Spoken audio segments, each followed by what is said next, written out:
കേന്ദ്രം ഭരിക്കുന്ന സ്ഥലങ്ങളിലും ബി.ജെ.പി. ഭരിക്കുന്ന സംസ്ഥാനങ്ങളിലും എന്തൊക്കെ വർഗീയതയാണ് ഉള്ളത് എന്നൊന്ന് ചിന്തിച്ചു നോക്കിയാൽ മാത്രം മതി. അവിടെയാണ് നമ്മുടെ കൊച്ചു കേരളം ബി.ജെ.പിയെ വേരുറപ്പിക്കാൻ സമ്മതിക്കാതെ, അല്ല, വർഗീയതയെ കടത്താതെ പിടിച്ചു നിർത്തുന്നത്. മന്ത്രി റിയാസ് വീണയെ വിവാഹം കഴിച്ചതിൽ എന്തൊക്കെ വിമർശനങ്ങളായിരുന്നു. അക്ഷരാർത്ഥത്തിൽ കടുത്ത വർഗീയത തന്നെ വിഷം തുപ്പുകയായിരുന്നു. ഒരു മുസ്ലിം ഹിന്ദുവിനെയോ വേറെ ഒരു മതത്തിലെയോ ഉള്ള ഒരു വ്യക്തിയെ വിവാഹം ചെയ്യരുത് എന്നത് മാത്രമല്ല, മറിച്ച് അവരെ അടുപ്പിക്കാൻ കൂടി പാടില്ല എന്നുള്ള തരത്തിലാണ് സംഘപരിവാറിന്റെ നയം തന്നെ. പിന്നെ ഹിന്ദു വോട്ടുകൾ മാത്രം ടാർഗറ്റ് ചെയ്ത് ജയിക്കാൻ കഴിയില്ല എന്ന് അറിയാവുന്നത് കൊണ്ട് തന്നെ ക്രിസ്ത്യാനികളെ ചെറുതായിട്ടൊന്ന് സപ്പോർട്ട് ചെയ്യും, വെറുതെ വോട്ടിന് വേണ്ടി മാത്രം. അവിടെയാണ് നമ്മുടെ കേരളം ഇന്ത്യയിൽ തന്നെ വ്യത്യസ്തമായി നിൽക്കുന്നത്. ഇവിടെ ജാതിയോ മതമോ ഒന്നും തന്നെ ഒരു പ്രശ്നമേ അല്ല.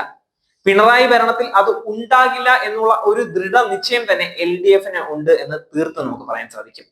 വളരെയധികം സന്തോഷം ജനിപ്പിക്കുന്ന ഒരു ദൃശ്യമാണ് കഴിഞ്ഞ ദിവസം മന്ത്രി മുഹമ്മദ് റിയാസ് സമൂഹ മാധ്യമങ്ങളിൽ പങ്കുവച്ചിരുന്നത്. ആ ദൃശ്യം ഒന്ന് കണ്ടു നോക്കാം.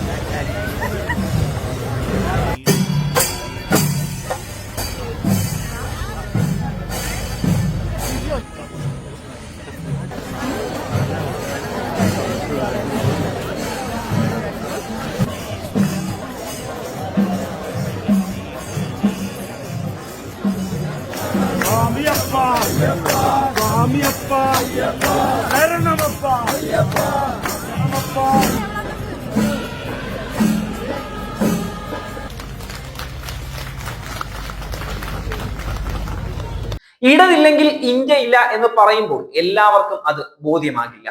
കാരണം അവർക്ക് ഇന്ത്യ എന്നാൽ കേവലം ഒരു ഇന്ത്യയുടെ ഭൂപടം മാത്രമാണ്. ഇതുപോലെ ജനങ്ങൾക്കിടയിൽ ഇറങ്ങിച്ചെല്ലുന്ന ഒരു നേതാവിനെ ബി.ജെ.പിക്കിടയിലോ കോൺഗ്രസിനിടയിലോ മഷിയിട്ട് നോക്കിയാൽ കാണാൻ സാധിക്കില്ല. അവിടെ തന്നെയാണ് ഇടതും വ്യത്യസ്തമായി നിൽക്കുന്നത്. എന്തൊക്കെ തന്നെയാണെങ്കിലും മന്ത്രി റിയാസിന്റെ പ്രവർത്തനങ്ങൾ അഭിനന്ദനങ്ങൾ അർഹിക്കുന്നത് തന്നെയാണ്. അത് പറയാതിരിക്കാനും വയ്യ.